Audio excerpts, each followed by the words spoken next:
ქუჩას რო ვალაგებდი, ანუ მეეზოვეთ რომ მუშაობდი, გავდიოდი დილის 10 საათზე, ასევე მოხუცაც უვლიდი, მიხდიდნენ 300 ლარს. მეეზოვედაც მუშაობდი და იქაც მივდიოდი ხოლმე. ინსულტი რო გადავიტანე, იმის მერე ვეღარ ვმუშაობ. ბავშვებს ელემენტარულად ახალი წელი არ უხარიათ. გუშინ მეუბნებოდა ჩემი შვილი, დედიკო, სულ ასე როგორ უნდა ვიყოთო. შვილი რო ყოველდღე იმას გეტყვის, დედა მტკივა, დედიკო, ცუდად ვარ. მართლა მწვენია, მართლა ძალიან მწვენია.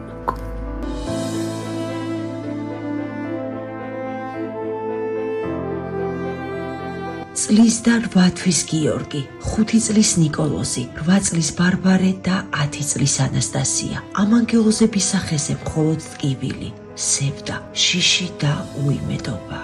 პატარა გიორგის კუჭნაწლავის პრობლემები აქვს. ბავშვი ტკივილებისგან იტანჯება. ანასტასიას კი თავზე სჭირდება გამოკვლევა და შესაბამისი მკურნალობა, რის შესაძლებლობაც საბრალო დედას არ გააჩნია. ბარბარეს თანატოლებმა უკვე დაიწყეს საახალწლოდ მზადება. საბრალო გოგონას კი წელსაც ვერ აუსრულდება ოცნება. ამ სახლში არც ნაძვის ხეა, არც ფერადი ნათურები, არც გემრიელი სუფრა იქნება ახალი წლის ღამეს და არც თოვლის ბაბუასგან დახვდებათ დილით საჩუქრები. საბრალო ბავშვებს. აქ არც ხელი წყალია, არც ვანა, ონკანიც დაზიანებულია.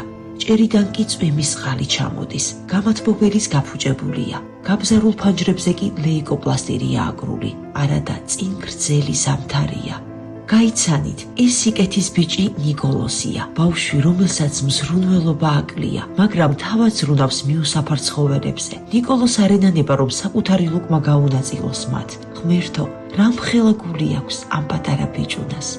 ჭიათურის მერიაც რაც შეუძლია ძალიან გვერდში მიდგანან, მაინც არ კმარა ჩემთვის, იმიტომ რომ აი რო ვერ მუშაობ, რო არა მაქვს შემოსავალი, მარტო სოციალურზე ვარ დამოკიდებულები და აი ძალიან რთულია ჩემთვის ეს ყველაფერი ყოველდღიურობა. კარგად დააკვირდით ამ ბავშვების თვალებს. მათ არ სჭირდებათ სიმდიდრე, სითბო, მსრულველობა და სიყვარული. სულ ესაა, რაც ამ ანგელოზებს ჩვენგან სჭირდებათ. გადარიცხეთ ნებისმიერი თანხა ჩერნოვეცკის ფონდის ოფიციალური საიტის მეშვეობით.